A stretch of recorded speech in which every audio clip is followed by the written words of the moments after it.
Hello and welcome to the Centre for Creative Health's In Conversation series. As part of the Hospital Research Foundation group, CCH works to improve the quality and experience of healthcare through art, music and design across a number of South Australian hospitals.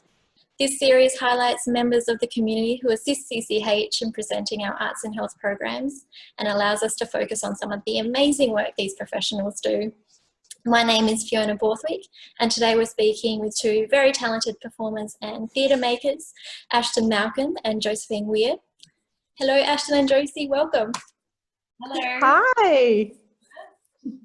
So it's great to have you both with us today. It's our first try for a three-way conversation, so bear with us, everybody, but we'll get there. Let's just jump into it. So, did you both always want to be performers, and how did each of you get started? Maybe Ashton, did you want to start us off with that one? Yeah, sure. Yeah, for me, it started really young, and is entirely my dad's fault. I saw him in a amateur production in Port Pirie. He was part of, I think they were called the Gilbert and Sullivan Society. And I would have been really young, like 3 or 4. And I remember seeing him on stage and he was in the chorus and just being mesmerized by it. And from then on, just really wanted to be in theatre. So yeah, it started really young. But I still feel very lucky to be doing it. I think it was something I always wanted, but had in the back of my head. I didn't know any professional actors, so I didn't know how you would actually turn it into a job. So I still feel very lucky that it's what I do. Fantastic. Yeah. I know that about your dad. Yeah, my dad was in all sorts of things in the chorus. I saw him in Oklahoma, Calamity Jane, Pirates of Penzance. So great. Oh, that's brilliant. How about you, Josie? Oh, well, I actually wrote a thing to write, but it's way more interesting to talk about the childhood stuff. I used to do plays.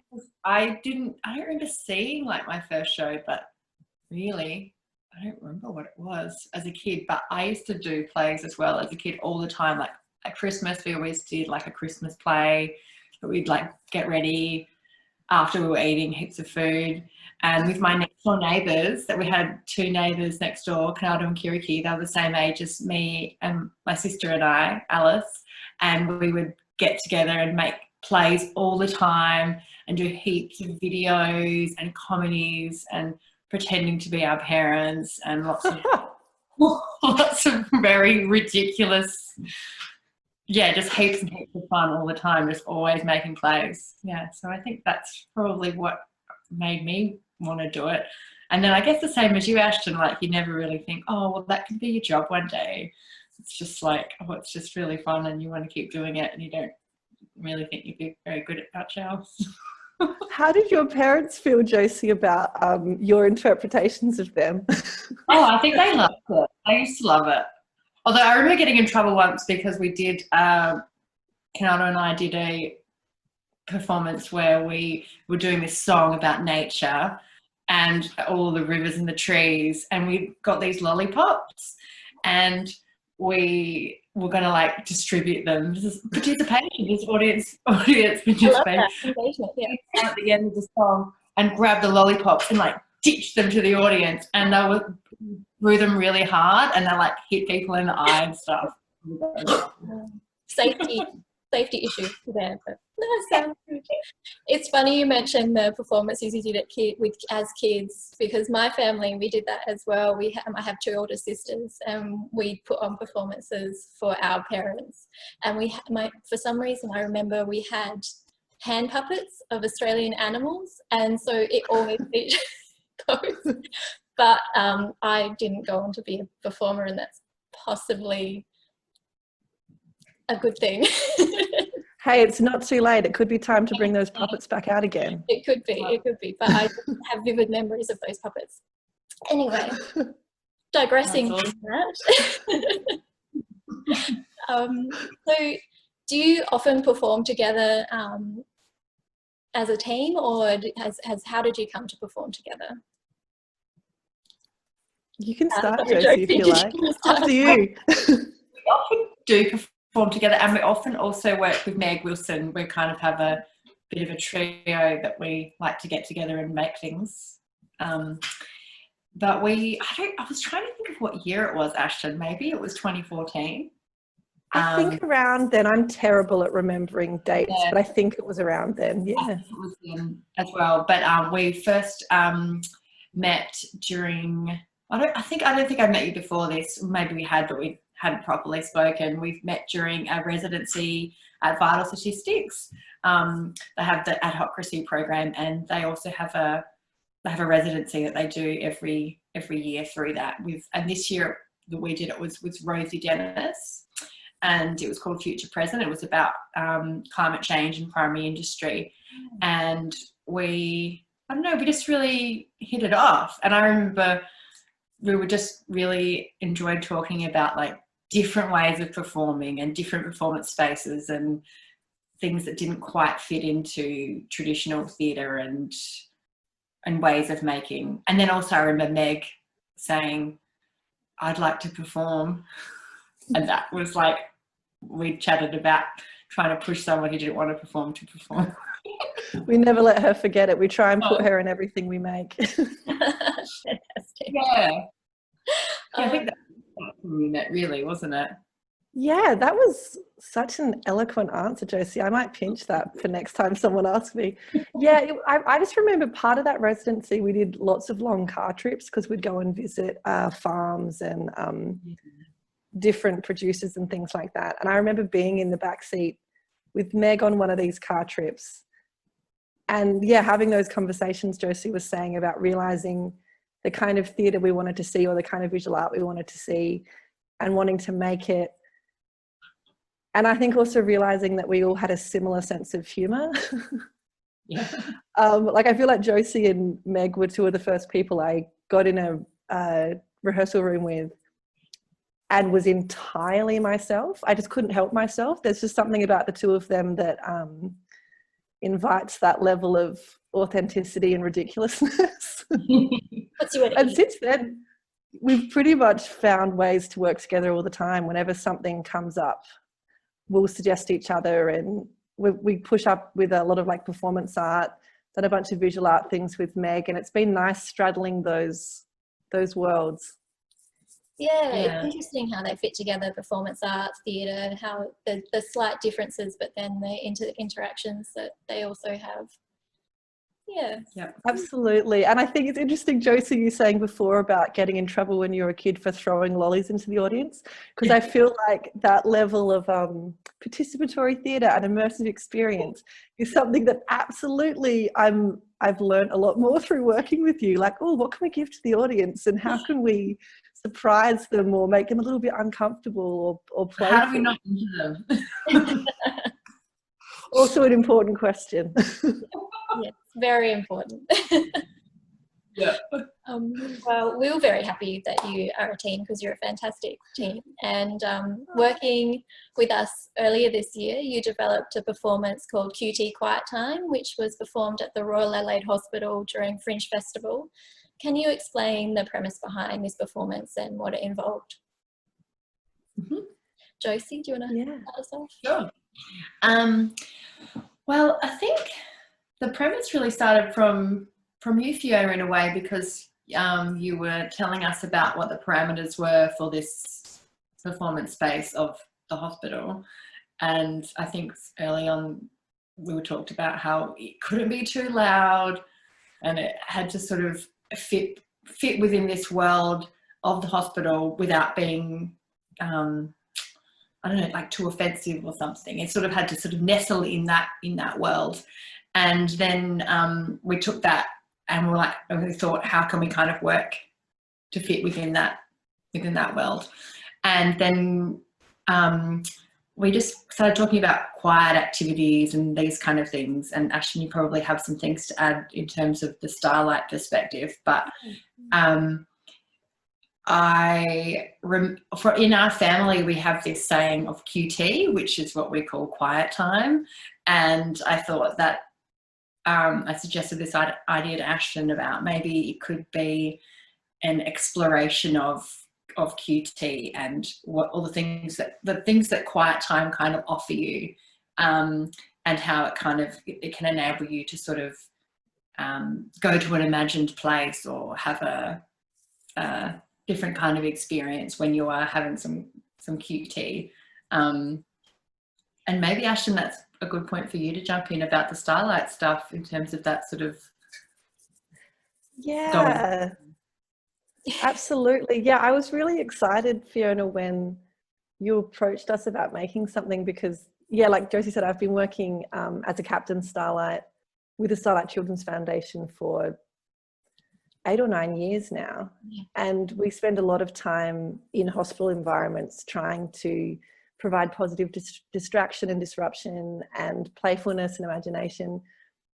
And something that always strikes me after being in that environment so much is how much that is lacking in adult hospitals. You know, when I've gone to visit family members or friends who are adults in hospital, I've often thought they have the same needs. Like they're struggling with same feelings of isolation and boredom or fear or anxiety. And I really wanted to try and find a way to bring playfulness and imagination into adult hospital environments. So when you mentioned about, you know, Centre for Creative Health and the stuff you're doing there, I was just so excited because it's something that for a long time I've thought, oh, what could be a Captain Starlight for adults? Exactly, yeah. So this felt like the beginning, and I think there's still lots to find and tease out and so many opportunities, but this felt like the beginning of inviting theatrical play into a hospital and seeing how adults would respond. And they were so playful. They were so good, weren't they? It was fantastic to see the response. Yeah, and it's funny you say that, bringing it from a children hospital to an predominantly adult hospital. Adults just seem so less free to express their need for that kind of release and that kind of distraction. So it was wonderful to be able to offer that in that space from our perspective as well. Yeah. Did you want us to talk a little bit about what we did in the show? I totally forgot what you said the question was. Yeah, absolutely. No, go for it. I'd love to hear about what was involved in the show and how you interacted with the community in the hospital. Definitely. Yeah, who would like to start? I'm happy to start. Yeah. We kind of played with 3 main modes because when we were rehearsing and developing the ideas, there's just so much potential for exploration. Yeah. And because it was our first time engaging in this environment, we played with a few different modes to see what people would respond to. So one of the modes was called the Tailored Florist. And it was so much fun. It was Josie and I set up in one of the main entrances of the hospital with tissue paper squares of all different colours and pipe cleaners, which I think these days are called chenille stems. Really? I discovered that when I went to looking around for them as well. I was like, where are the pipe cleaners? No, they're different. Yeah, chenille stems. But if you say that to people, they don't know what they are, but they're very fancy these days. And so with the Tailored Florist, we basically sat there and invited people to come and chat to us, and we would make them a tissue paper flower. So there was a bit of people approaching us and giving us, you know, commissions for flowers they wanted to give to people. But there was also one of my favourite elements, which was us spotting someone across at the cafe or maybe waiting on some chairs and tailoring a flower specifically for them. I really loved coordinating them with people's outfits and then gently approaching them and saying, hi, I made this for you. And there was something so lovely in that exchange, because I think adults especially, when someone they don't know approaches them, they expect it to ask them for something, either for information or money or so to have another adult approach you and say, oh, I made this for you and that's it, I don't need anything in return, was really lovely. So there was that element. There was also the communal puzzle where Josie brought in this wonderful puzzle and we had that set up and people could sit and just quietly puzzle together, which led to some lovely conversations between strangers. And then we also had a dance in the atrium. So Josie, maybe I'll let you speak to that a bit more, because Yeah, that was absolutely. your fabulous idea.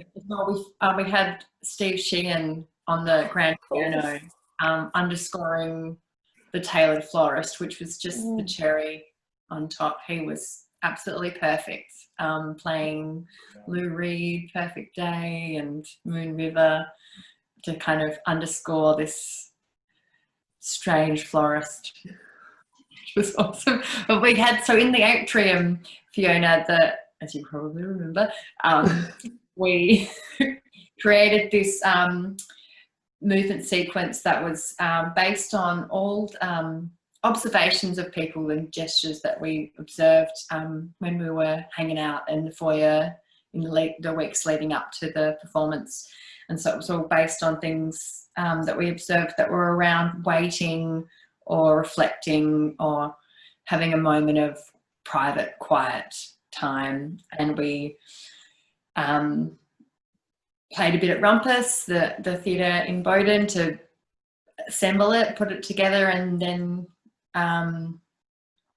had it in the atrium so you could look down on it from many levels. I'm not even sure how many floors the hospital is, maybe you know. I believe, but don't quote me on that. 100 floors. And yeah, you could look down on it, and we had matching costumes. So it was very pedestrian, but the costumes, which we're highlighting today, a bit of this colour, pink and red, allowed it to sort of stand up within that sort of urban foresty vibe. But what was really fun was when people started sort of saying, oh, this happened earlier on, come and sit over here with me, and it'll just start happening again. And that was really exciting. I loved it when people started taking over a little bit. Yeah. I love that too. Engaged with it and took ownership of it a little bit. It was fantastic. I loved that. And I also really loved the initial double take people would do, because the costumes we chose, they were based around, you know, pink and red, because we thought they were colours that we don't see a lot in the hospital environment. But the costumes we had were these velvet pajama looking things. So I think when someone saw just one of us, they just thought we were a particularly stylish patient perhaps. Yeah. But then when they saw the two of us together dressed exactly the same, there was just this moment of something's not quite normal here, but I don't know what it is. And I love that moment of people doing a double take and going, is this a performance? Am I allowed to watch this, or what is this? It was really exciting to be a viewer for that, because you guys were obviously performing and couldn't really see what was happening around. But when we were watching it, you'd see people like pop up to the windows, and because you could see them at the lift windows, there was lots of people looking down, and they were chatting and talking, and they were like, what's happening here? And it didn't really matter that they didn't know what it was all about, but just that it was creating conversation, and it was just being a nice thing, interesting thing for people to engage with while they were in the hospital. So yeah. That's so great, because that was our hope really, was that it, because you know, obviously people that are at the hospital, whether they're visiting someone or patients, they've got a lot of stuff going on, and you don't know what's happening in their day. And so it was really important, I think, to both of us, that it wasn't like, look, I'm doing a performance, look at me, but that it was more something that could provide just a little moment of a smile or a giggle or a moment of disruption in a normal day. Yeah. And if you were sort of sitting on one of the floors, sorry, that's my washing machine beeping. If you're sitting watching, just sitting out, you know, you might catch it out of the corner of your eye, and you might have a moment of, wow, that's cool. Don't know where that came from. Yeah, exactly. It was a bit of a surreal moment for people, which was, it was fantastic. Yeah. So what did it mean for you both to present this performance in a hospital setting? We've touched on it a little bit, but was there anything that really struck you about providing this and performing this Beauty Quiet Time in the hospital? Ashton, did you want to start? Yeah, I have actually been reflecting on this a lot lately, because I'm finding that in the past when I was younger, I kind of had my work with Starlight in the hospital, and then I had my acting work, and they were quite different worlds. Well, they probably weren't really, but in my head, that's how they felt. Whereas in the last few years, especially, I found those worlds colliding a lot more. And I'm actually doing a uni course at the moment through University of Melbourne, which is looking at creativity in health. And while that's focusing on children and young people, it's still looking at a lot of the things we're discussing about hospital environments and what you can bring to them. And I think for me, it really opened up the possibilities of that space. Because like at the Royal Adelaide, it's such a busy place. It felt like an airport a lot of the time. There were so many people around, and people of all different ages and of all different backgrounds and different needs. And to me, that's really exciting, because the theatre world, I love it so much, but because often things take place in a theatre, it can feel quite exclusive and it's not accessible for everyone. And that's something we need to address in the theatre world a lot more. But I feel like performing in community spaces and particularly hospitals, they are just rich with human experiences and connection.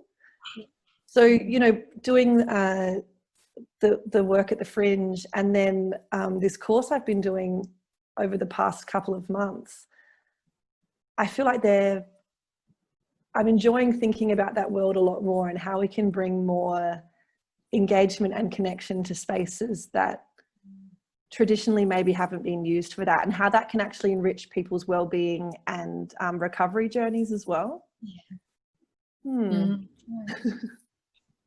Everything that you said, like totally. And all I want to add is that I really felt like the people that we interacted with wanted this so much. Like, I felt like there was a need for it, which was really nice. Like, I didn't feel like we created this thing and people were like, what's that?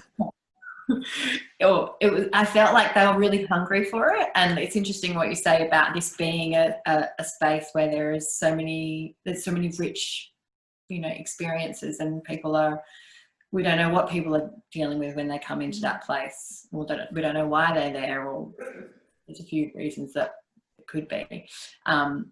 But yeah, I was really struck by how much I felt like they wanted what we were offering and how they really needed it. And that was really powerful, I think. Yeah. Absolutely. Well, there was that moment, two of my absolute favourite memories from that period, which shows the diversity of the audience, really. There was a lovely old man who Josie made a flower for. And later we saw him just walking past with the tissue paper flower wound around his walker. So he'd like decorated his walker with this tissue paper flower, which was so nice. And then on one of our last days, we had a group of preschoolers from the hospital creche or kindy come past in their little fluoro vests, and they'd all come past just to hear Stephen play the piano and see what we were doing with the flowers. And it was just lovely that these very simple activities were engaging really little kids, but also a lot of old men really loved being given a flower. I guess they're not given flowers very often. No, I guess not, but you're right. They loved it. I remember that gentleman you're talking about, because I think I was filming you both at one point at the florist, and he just walked across the frame with his beautiful flower on his walker, and it was a fantastic moment. Yeah. How about you, Josie? Any highlights from the performance that you can think of? Yeah, well, I was thinking as well about how I really loved it, the moments where I felt like the public kind of started taking over a little bit. Yeah.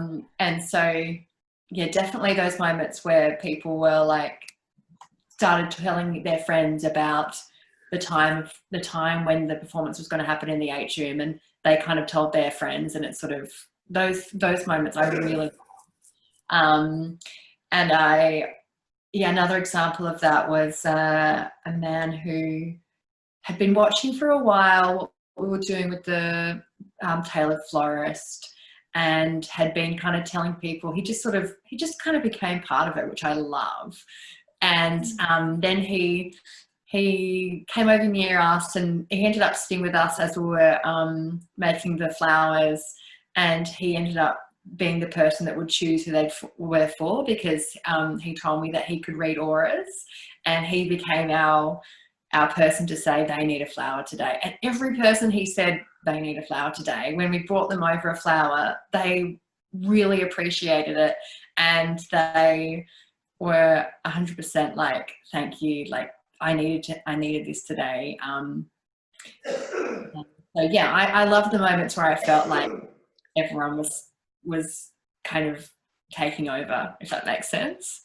Yeah. Right. Yeah. No, the way people engaged with it, particularly the florist, in terms of their joy and happiness when they received it, and it was really wonderful how they really took ownership of that, and yeah, just the excitement around that as well was beautiful.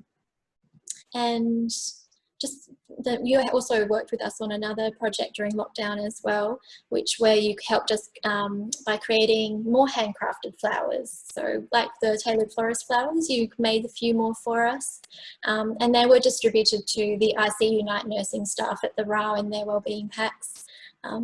What did it mean to be part of this project? Did it feel like a bit of an extension from QT Quiet Time? Ashton? Yeah, or Josie, sorry, go for it. So, and I think also the video component felt like it was an extension as well, because it was somehow, they were all kind of linked in sort of a performative nature. Yeah, I think that they felt like an extension. Yeah, what do you think, Ashton? Yeah, I agree. It was really nice being able to reach more people through the project, but also I found it personally beneficial as well, because that was at a point of lockdown where everything was very suddenly on screens. So lots and lots of Zoom meetings, lots and lots of Zoom calls while people were still figuring out how that would work. And so it was really nice having a project to work on that was sitting at my desk making paper flowers, and knowing Josie was making them too, and that they'd be going to a lot of people. It was a nice way of being connected that wasn't Zoom. Yes. Yeah, no, it was with the video you created for those wellbeing pack flowers was fantastic. Loved it. It felt like a silent movie almost. It was just beautiful. And that was so much fun when we were filming that, because we did do that over Zoom, and that was really fun. A fun way of collaborating with Josie and getting to play with form, you know, creating a kind of hand dance. Yeah. I feel like a lot of people who work in theatre and performance right now are just thinking, how are my skills transferring to the computer or the screen? Like there's been lots of sort of stuff around that. So that's been really cool actually to have those things. Yeah. Yeah, absolutely. So we're talking a bit about the lockdown. How did the restrictions around the COVID-19 lockdown affect you personally or professionally? And were you able to keep creative during that time? Yeah. Well, do you want me to talk about that? Yes, please go ahead. Well, I've got a 1-year-old and a 3-year-old, and my husband was going to work still. So I was like very much in kidland. So I was, I couldn't have anyone else babysit them. Usually my parents or people would come and help and whatnot. So that was pretty full on. But once I accepted that, it was a lot easier, and actually being creative with them really, really helped me to stay sane. So I did lots of things with them. Like we created the gallery of social distancing out the front of our house, and we put artworks out there that we made. We made little envelopes for the public to take, and we drew obstacle courses with chalk. We went on lots of walks, and through that I started thinking about all the kind of art and things that can happen when you're on foot, when you're getting out of the house, because thankfully we were allowed to leave the house. And so just making with the kids really. My dad and my mum sent a lot of post, which we loved getting. My dad sent pictures that my son can colour in, and then we'd go and return them, and lots of exchanges really. And Yeah, things like that. I've actually created a, I've got it here to show you. It's art from the lockdown.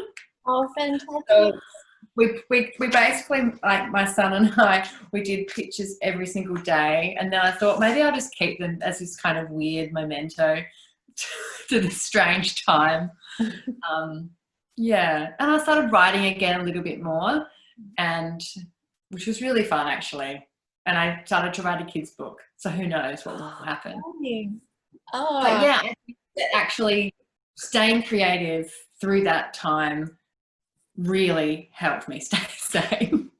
Yeah, it helped me just get through every day going like, what can we just do today? And yeah, I found it really useful. I don't know about you, Ashton, but. Oh, I loved hearing that. I want to read your kids' book. yes.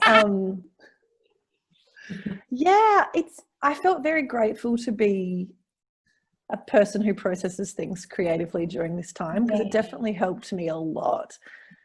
When the lockdown first happened, it hit our household really quickly because, you know, I work in the arts and my partner works in hospitality. So pretty much overnight, our jobs just didn't exist anymore. And for me, a lot of my acting work, you know, I would have been on tour right now. So like a lot of my acting work was cancelled or postponed. So there was that initial shock and initial, oh my God, what am I going to do without theatre? Because I love live performance so much, and I love being in theatres and communal spaces so much. But I think once I got over that initial shock and, you know, grieving a couple of the things that weren't happening anymore, it's actually been this, I feel very lucky that it's been this period where I've had a lot of time to reflect on things and space to think about things. I think I'm definitely someone who falls victim to that thing of being really busy and really productive and always having things on. And it doesn't necessarily benefit me. You know, as an introvert, I really need recharge time. So being home, I found it much easier to manage that stuff and balance things. But also I developed some new skills that I wouldn't have even known to have previously. I've been hosting a lot of things over Zoom, actually, emceeing events and doing some TV hosting for my work at Mod. And that's actually been really fun and interesting and has developed some skills that I hadn't needed before. And so that's been really cool. I've done a bit of voiceover stuff, which I've never done before. So while a big part of my practice doesn't exist right now, it's actually ended up surprisingly being a really lovely period to refine other skills. So I'm really grateful for that. And but it is interesting. I think for a lot of theatre performers, we are thinking, oh, well, what does theatre mean in the future? And how do we engage with people safely? And how do we keep connecting with people? So I don't know the answers, but it's been nice having time to ask those questions and do some experiments. Yeah, just having that space to explore a little bit is, yeah, absolutely, and slow down, because you do find yourself taking on, just saying yes to all the things and then trying to juggle them. Yeah, absolutely. So now the restrictions are starting to lift. How are you moving forward? Ashton, do you want to? Yeah, I don't know. I feel in a funny stage where I don't really know what this bit is or what comes next. I've just started gathering in rooms with people again. Yeah. So I've had a couple of creative developments with 3 or 4 other people. So we've been in rehearsal rooms. They're very different in that we're socially distancing. But it's just been nice being in rooms with people again. So that's starting to happen a little bit, but I'm also still working from home for a lot of other projects. So I feel like I'm kind of in this in-between space. And I'm still figuring out how to navigate it best, actually, how to have a little foot in both worlds and to be careful not to rush back into old habits. I think during the lockdown, I developed some habits around mindfulness and a slower pace of my practice that I really, really enjoyed. And already I can feel a lot of those things disappearing as the world starts getting faster again. So I'm trying really hard to hold on to some habits, but it's tricky. Yeah, it's like you found a bit of a balance during the shutdown a bit, and then now it's trying to find a new balance. And yeah, I think everyone's struggling with that a little bit. I know, yeah, I am. How about you, Tracy? Yeah, totally. Like I was saying, I started writing again, and because I feel like I never have time for that, being a mum of a 1-year-old and a 3-year-old. But then I somehow found time when all of my support networks were taken away from me.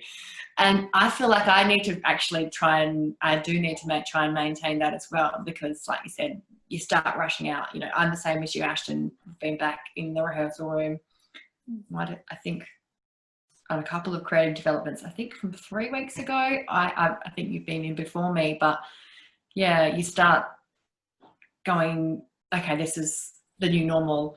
But yeah, thinking about what we can hang on to is really useful. I think it's really, I think what you said, Ashton, about how you develop these habits, these really positive habits, I should probably reflect on that too, now that you say it out loud. I think what's interesting though, just going back to your point about how we've started working again, and thinking about the future, it's really interesting. It's in some ways, it's similar to your parameters that you gave us about making QT. You said it needs to be quiet, it needs to have these things. I'm starting, it needs for the hospital. As I start making work again, I'm thinking, okay, so the new parameters are no one's allowed to touch each other, and you got to be a few meters apart, and thinking about how we make work for this interim period. It's just, it makes your brain start working again in a busy way, which is good, really good. But yeah, I think hanging on to some of the things that we've learnt through lockdown is very handy as well. Just finding that balance, I think. Yeah, definitely. Well, we might finish off with one last question. Can you speak briefly about the work of another artist or community group who is doing positive work at the moment? There's a lot out there, I know, but if you can think of one and talk about it a little bit, Josie? Yeah. Well, I thought about mentioning two kind of theatre Adelaide, really super local things that I think have been super exciting with this has been in lockdown. One was the Tiny Bricks. They're a theatre company in Adelaide with Nisha Jelk and Philip Kavanagh. Get up for a second. Sorry, Phil. They made their play As One, which they did totally on Zoom and streamed it through Facebook last weekend, which I loved so much. I felt like I was going to the theatre again. I just really appreciated it, and at like a super local level, I thought that as an example of something really exciting and fun and much needed, I would definitely say those guys are doing really great work. And also maybe on that, Emily Steele's got this scratch night called The Itch, which she's running online as well. And that's all, it's a great name, isn't it? That's all local theatre makers and writers testing new material. And so for at a theatre performance Adelaide level, that's awesome as well. And I've really appreciated that as a way to kind of stay connected through this weird time. Yeah. Yeah. Ashton, anything of anyone? Yeah, this was such a great question to think about, because I think when we were in lockdown, a lot of people, whether they knew it or not, were looking to art to fill that void of human connection and inspiration and to feel less alone. So many examples, but the one that I thought I would talk about is another local person. So George Rex.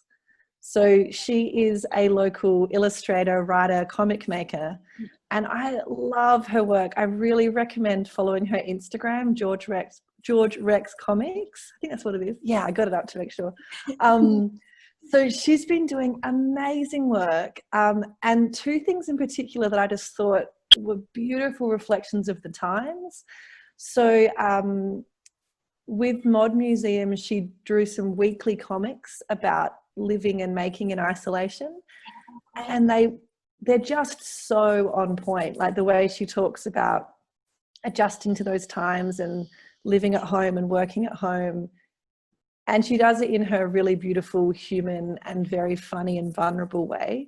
So looking at those, it really made me feel less alone in those times.